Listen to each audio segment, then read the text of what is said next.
Alright guys, so today I'm going to put my BD Diesel Performance exhaust brake kit in. The switch is already in the truck, which I did whenever I put my Easy Link going.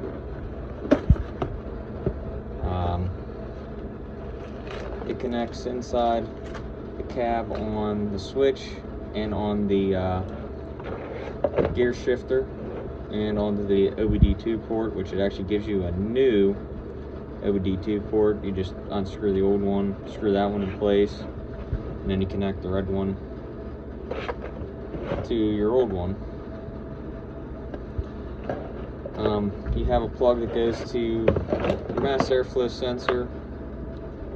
You got one that goes to the passenger side battery, the driver side battery, and then your turbo sensor, which that's one side of it.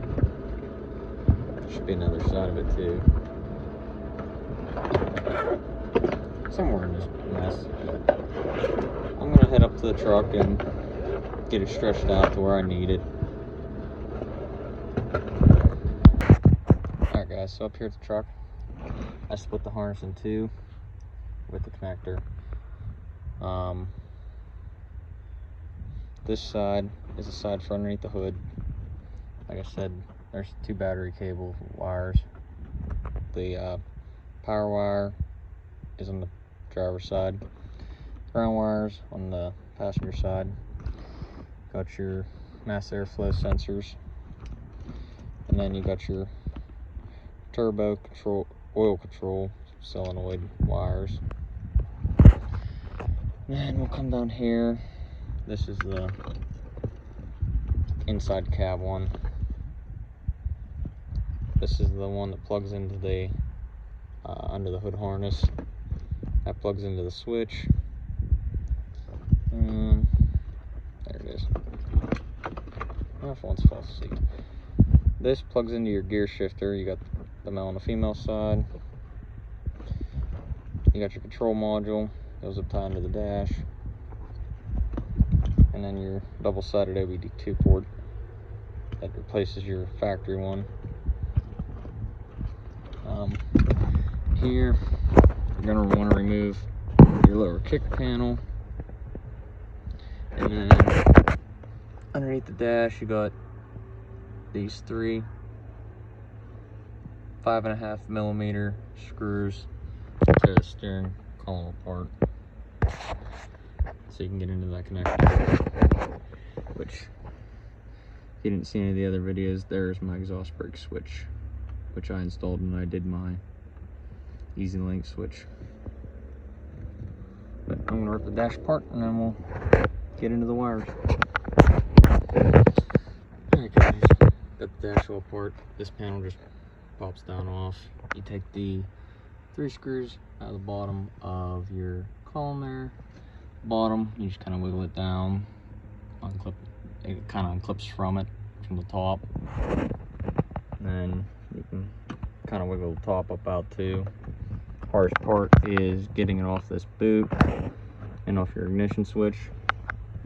But plugging in, that's that one on top. Unplug it and use the piggyback connector.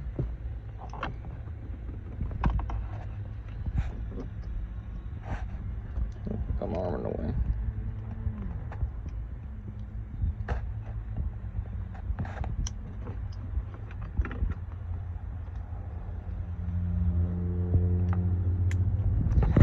And take the female end, plug the other side into it.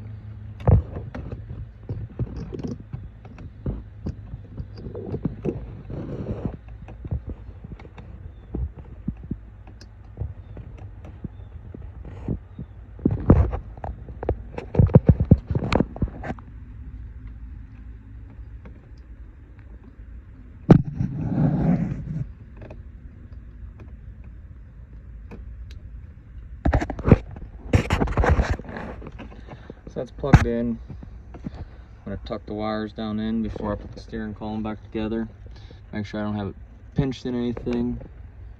Probably going to zip tie it to the factory wiring that comes down, but I already did before I even put it up there. I ran it back and behind everything, so I didn't have to try to feed the module and everything down through. I'm also going to, before I put my dash panel back in, I want to run over to my switch and switch my OBD2 ports around, but I can put the steering column back together now. Alright guys, so I ran my wire over to my switch, plugged it in. I did my OBD2 port swap, which is up in the dash. I did zip tie the two plugs together just in case they wiggle apart, vibrate apart. And my module zip tied up over on the driver's side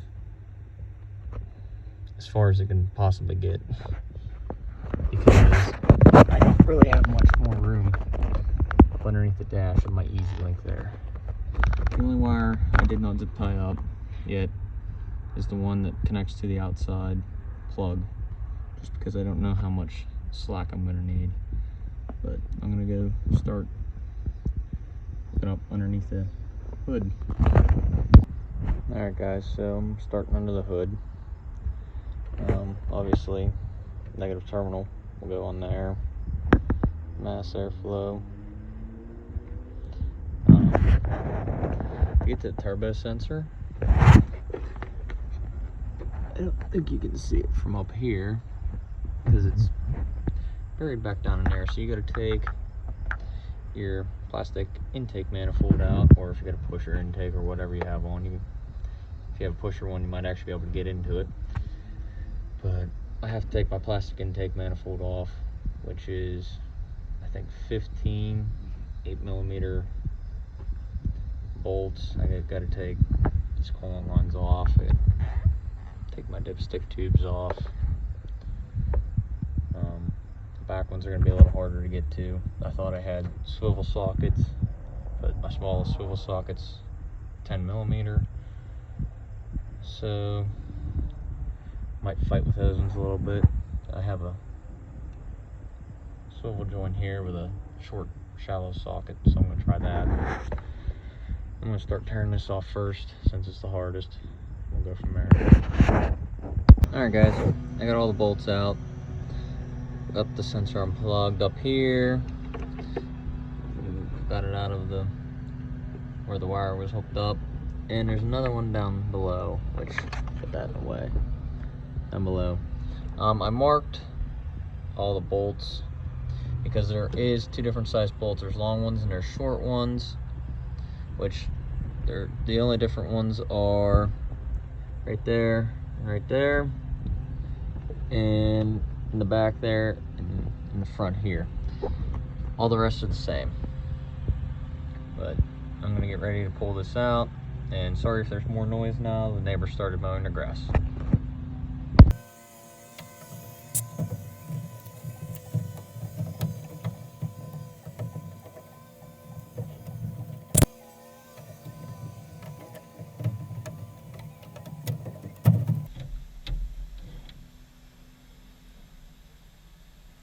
And it's out. I actually left this rear bolt in because it was too tall to pull it out, but I was able to pull it out with it in there still. I'd eventually like to upgrade this though. Alright guys, so intake manifold's out, and I did tell you guys wrong. Positive wires on the passenger side, not the negative wire. But so the sensor you're going to need to unplug is underneath this little insulation boot, and right back there, it's kind of hard to see. Got a male end and a female end, so you can unplug it, switch them around, and you want to actually take that insulation boot off and put it on your new wire so that you don't melt it. Alright, so I got that boot off there, it just slides right off. Got the plug plugged in, got the other side plugged in, and make sure to snap in tight so they don't come loose. I'm not going to put the intake manifold back in yet until I plug in my mass airflow, and then I tighten up some of my wires so I know how much slack to leave down here. Then I'll put the intake manifold back in. Alright, mass airflow is plugged in. It's routed underneath the intake. I did not plug it or wire that in yet. I'm waiting until I get everything done, and then I'm going to hook the power and ground up together.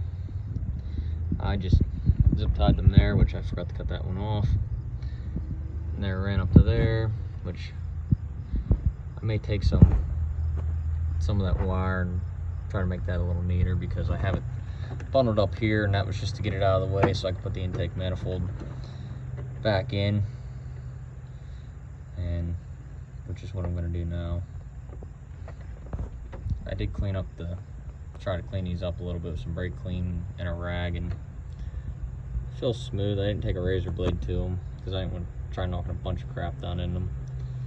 But I'm going to throw the intake manifold back in now.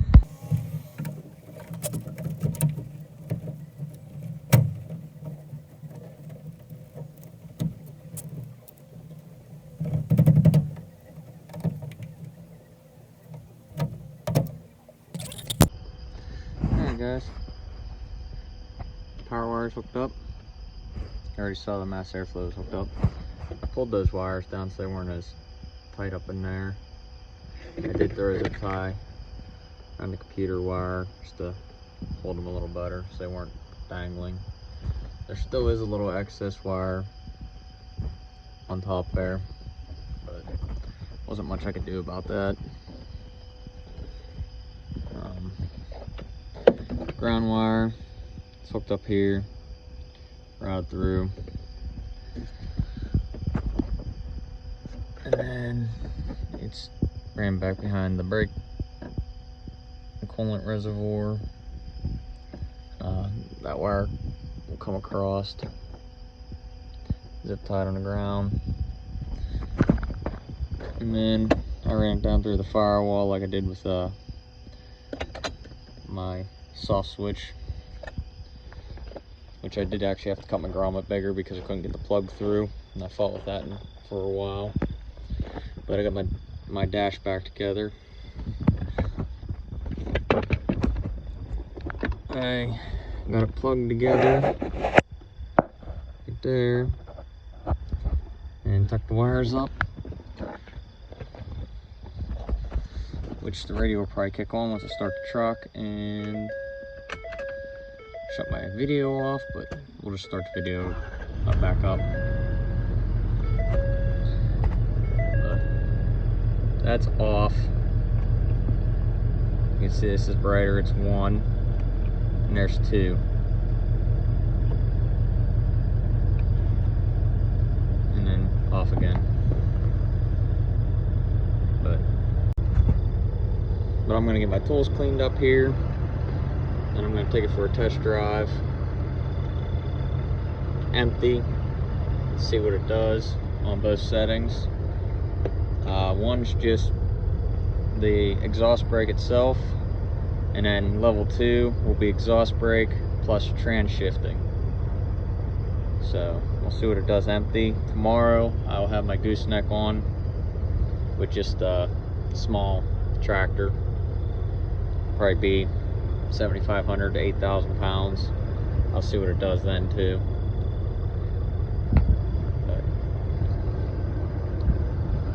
Alright guys, so I'm on level 1, which is just the exhaust brake. I'm coming up to a hill. I'm gonna see how well it works. Well, it's already kicking in.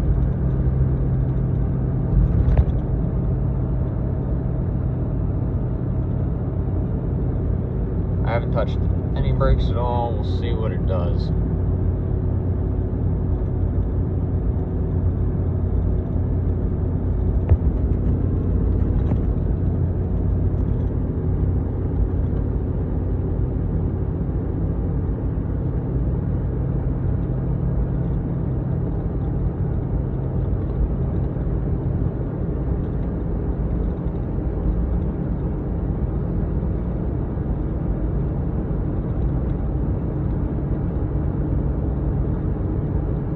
feel it holding back, but it's just not the same without probably the trans shifting down. So I will have to use a little bit of brakes, especially now because I got a red light. But I'm going to come down the other side and use the trans brake too. Alright guys, I got it on level 2. Let me get up the speed on this hill.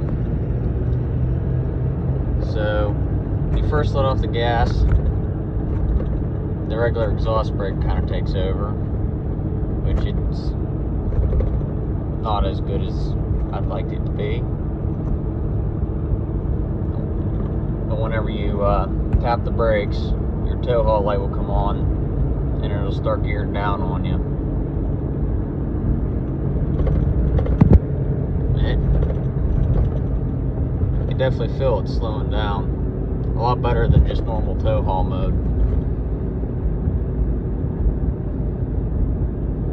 I mean, I'll definitely see a little bit better whenever I have a trailer on it, but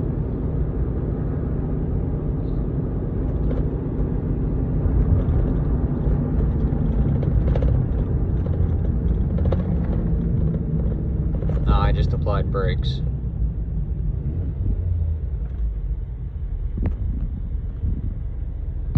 Alright guys, so I just did the test drive with it empty. That was pretty decent. I was reading in on it before I installed it. If you remove your EGR and stuff, you're supposed to get more back pressure and stuff out of it, which I was hoping to have mine off, and I haven't had time. So it might actually do a little better with the EGR off, but we'll see.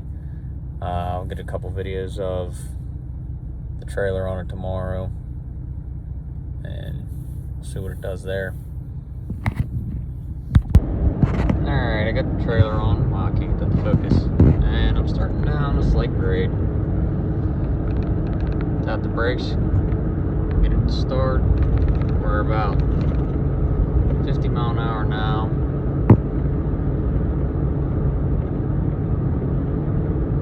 Slowing down, almost to 45. 40. It's better than what the tow haul originally did. But it wasn't a huge hill, but I'm not sure how many more hills I'm going to have today. If I get a chance, I'll try to run down them bigger hills that I did last night. But it seems to work pretty decently. A little bit better than what just tow haul does. But I don't have a huge load on. Like I said, it's only about 75 to 800 pounds. Or 7,500 to 8,000 pounds. Alright guys, so I've been driving the truck now for a few days. I mostly drive it with it in stage 2, which is obviously the trans shifting. When I'm either on a back road and I'm empty, I do turn it down into just 1, because in and out of the turns, it shifts kind of hard because it's in higher RPMs with that lower gear. But so far it works pretty good. I kind of want to see what it does once I take the EGR off, so I might do a video when I take the EGR off. It might actually be in with the EGR video. I haven't decided yet, but look out for that coming up. But thanks for watching. See you soon.